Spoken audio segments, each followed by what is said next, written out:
ওমানের work permit visa পুনরায় চালুর বিষয়ে বাংলাদেশিদের জন্য একটি বড় ও ইতিবাচক আপডেট রয়েছে।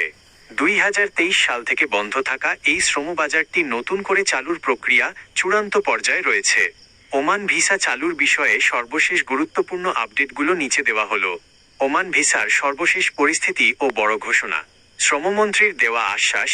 সৌদি আরবের রিয়াদে অনুষ্ঠিত গ্লোবাল লেবার মার্কেট কনফারেন্সের সাইডলাইনে ওমানের শ্রমমন্ত্রী মাহাদ বিন সাইদ বিন আলী বাওয়াইন সালিম আল বুসাইদির সাথে বাংলাদেশের প্রবাসী কল্যাণ ও বৈদেশিক কর্মসংস্থান মন্ত্রণালয়ের উপদেষ্টার একটি অত্যন্ত সফল বৈঠক অনুষ্ঠিত হয়। বৈঠকে ওমানের শ্রমমন্ত্রী আশ্বাস দেন যে খুব দ্রুতই বাংলাদেশিদের জন্য ওমানের ওয়ার্ক ভিসা পুনরায় চালু করা হবে।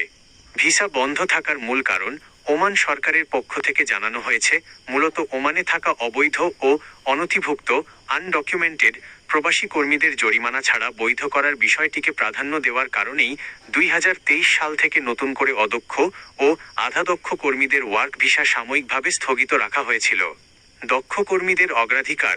বাংলাদেশ সরকারের পক্ষ থেকে প্রকৌশলী, চিকিৎসক, নার্স ও আইটি খাতের মতো দক্ষ পেশাজীবীদের ওমানের শ্রমবাজারে যুক্ত করার জন্য বিশেষ অনুরোধ জানানো হয়েছে।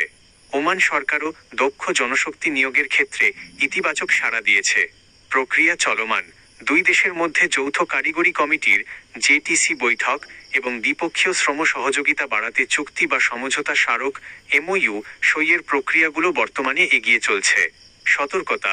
ওমান ভিসা চালুর প্রক্রিয়াটি যেহেতু সরকারি পর্যায়ে চূড়ান্ত হচ্ছে, তাই এই সময় কোনো দালাল বা অবৈধ এজেন্সির কাছে অগ্রিম টাকা লেনদেন করা থেকে বিরত থাকুন। যে কোনো চূড়ান্ত ঘোষণা প্রবাসী কল্যাণ মন্ত্রণালয়ের অফিসিয়াল ওয়েবসাইট বা নির্ভরযোগ্য সংবাদ মাধ্যমে প্রকাশিত হওয়া মাত্রই নিশ্চিত হওয়া যাবে।